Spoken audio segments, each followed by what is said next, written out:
でもあれはクックファイター。 Been sitting on that reference for a while.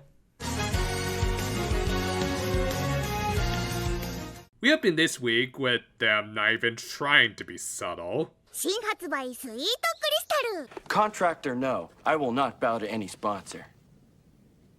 I have a little more to say about this, but for now, our heroine stumbled upon Takumi with a girl, and I guess they all forgot how to read between the lines today, as she was obviously about to confess to him. Fortunately, Rosemary stopped them, and instead just convinced them to spy on the two. 好きなんです Fun fact, this girl's VA, much like Takumi's, is a Fruits Basket 2019 alumni, having played the younger version of Yuki. So basically, this is a scene where Yuki is confessing to Kyo. Stop! I might have said a little too much.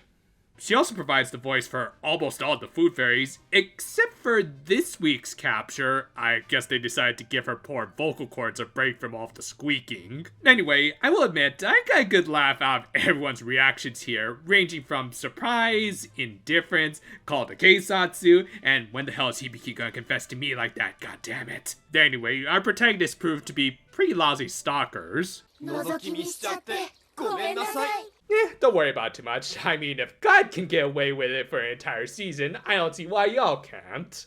But yeah, they got to know this girl named Tomoe and even offered her the aforementioned sweet crystal, making sure that we could see the product very clearly. And from there, we got to learn her backstory about how she originally met Takumi, which was through the common relationship starter question of how do you take your eggs? Well, obviously it should be hot sauce, even though that's not actually what they said in the original Japanese. I already opened up one can of worms today, shouldn't open up another.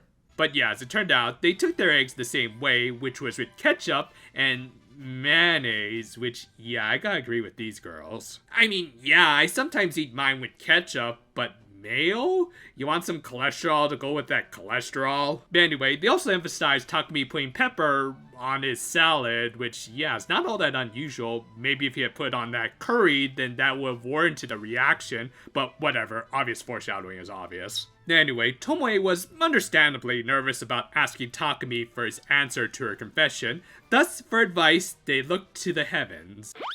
おばあちゃん言ってた 男はクールであるべき。沸騰したお湯は蒸発するだけだ。 Seriously, once you could excuse as maybe just a little coincidence, but twice with the thumb extended like that, yeah, y'all are obsessed with that dude who goes to Paris just for some tofu. But yeah, they agreed to help the girl wherever they could, so yeah, nice stuff, so we may as well just move on to the next scene, which was a full sequence where they each ate and commented on their little product placement. And I'm not gonna lie, scenes like this kind of piss me off.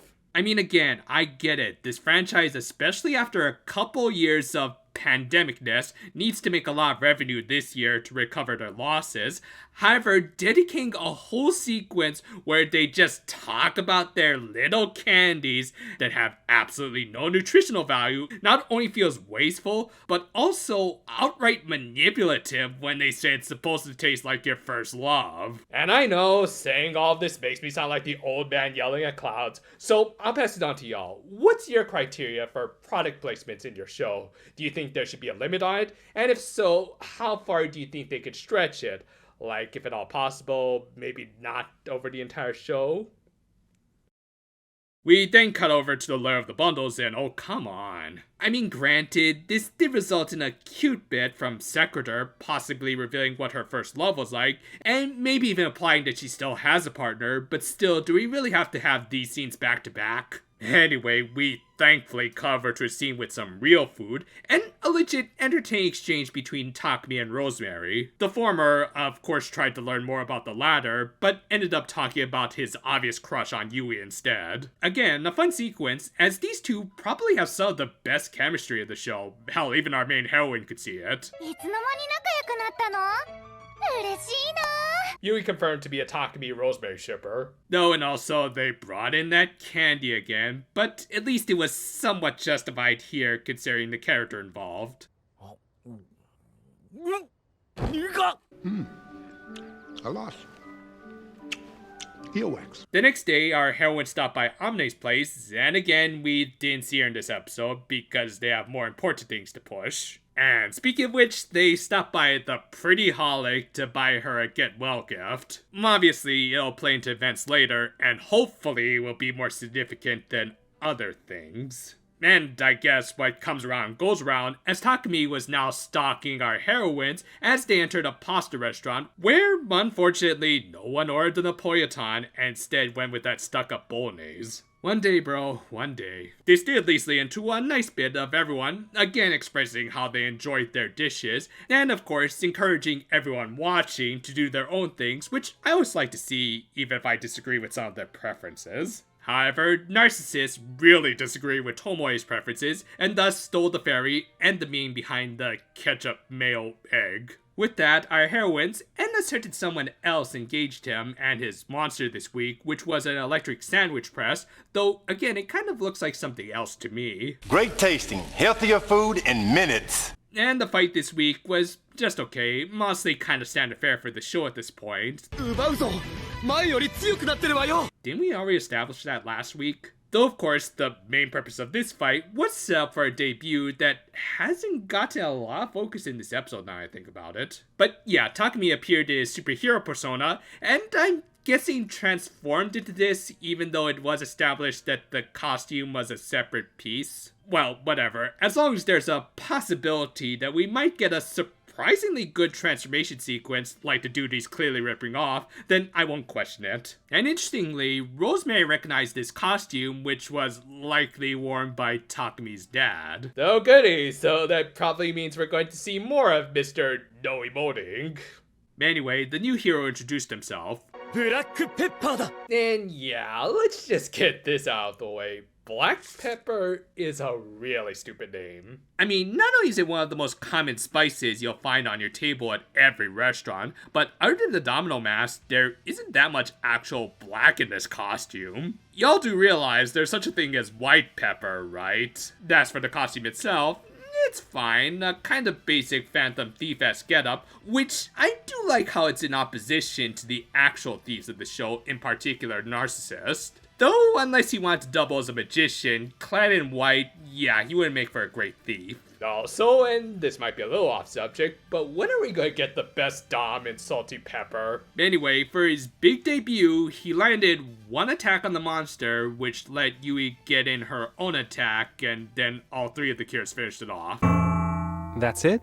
That's it. Yeah, not that much different from last week, so hopefully we can actually see these heroes fight together on down the line and not more of just this. Anyway, he of course left mysteriously without a word, though to be fair, he did need to go see Tomoe to give his answer, which was an obvious no. And with that, the episode ended with the candy again, as if we haven't seen enough in this episode, and surprisingly, a word from the narrator who I hadn't even noticed hadn't spoken throughout the episode, and thus I can't add anything to the counter, thankfully. But yeah, she asked what Yui's first love tasted like, even though this episode didn't really focus on her all that much. This was a pretty unfocused episode. I mean, I won't say it was an outright mess or anything, but for what was supposed to be the big debut of a new hero, there wasn't quite enough focus put on Takumi, and in fact, more on an artificially flavored product placement. As a result, this just felt like a very padded out episode. Then for me, the only sweet crystal I need in my life is the craft essence with the cute picture of the gender bent Attila the Hun on it.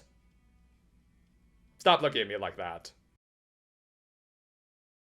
Even putting aside my issues with the pride placement for a minute, this episode didn't really build anticipation towards Black Pepper's debut and just kind of plopped him in the last few minutes. I think part of the issue is the fact that a lot of Takumi's motivation comes from wanting to help Yui, and yet they didn't really interact that much throughout this episode, even though there was kind of a setup for discussing their relationship through the third wheel of Tomoe. But no, instead, he mostly just talked with Rosemary, and while that was a fun scene, it didn't really establish anything new. All the while, Yui just kind of remained an oblivious to love fixture in the background. In fact, other than being a Kamen Rider Kabuto XP, we haven't really explored that much of her character yet, which is starting to become an issue as she is needed to further Takumi's arc. Of course, they could have had a few more legit interactions if this episode hadn't wasted so much time with that damn candy. Even if this stuff doesn't bother you as much as it does me, you have to admit, these were some pretty superfluous scenes whose time could have been better used to explore this one episode kind of sort of love triangle. It certainly didn't help the pacing when almost all the scenes involved it in some way. So overall, while there were some good scenes here and there, I would certainly appreciate more interactions between Takumi and Rosemary,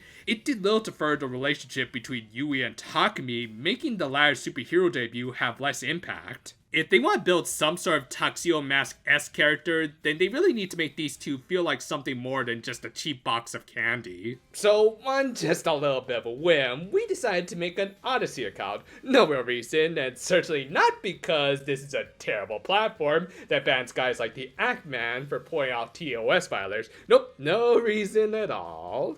Okay, but seriously, we have been trying to find some good alternative platforms, and Odyssey has impressed us the most, as unlike with BitChute, it actually managed to transfer all of our videos over in one go. So, if you feel like it, do check it out, and if not for this channel, maybe you'll find your favorite YouTubers on it who are also trying to look for an alternative, whilst also telling YouTube, I want you to fire me!